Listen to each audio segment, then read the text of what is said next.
দিয়ে থাকেন, যে রাস্তার জন্য আমার বাবা তাইফে এসে 3বার রক্তাক্ত হয়েছেন, সেই রাস্তার নাম সিরাতুল মুস্তাকিম। সেই রাস্তা দিয়ে যদি তোমরা যাও তাহলে যেতে যেতে একটা বাজার পাবে, সেই বাজারের নাম হলো জান্নাত। আর সেই বাজারের এক দোকান আছে, সেই দোকানের নাম হলো জান্নাতুল ফেরদাউস।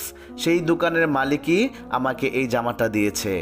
মহিলারা সেই জামা পাওয়ার জন্য এতটাই বেকুল হয়ে গেল যে তারা ফাতেমাকে বলতে লাগলো, ফাতেমা, আমরা যেতে চাই সেই পথে, তুমি আমাদেরকে নিয়ে যাও।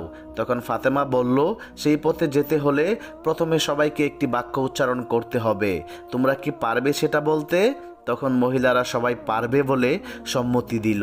অতঃপর হযরত ফাতেমা রাদিয়াল্লাহু তাআলা আনহা বললেন, সেই বাক্যটি হলো লা ইলাহা ইল্লাল্লাহু মুহাম্মাদুর রাসূলুল্লাহ সাল্লাল্লাহু আলাইহি ওয়াসাল্লাম।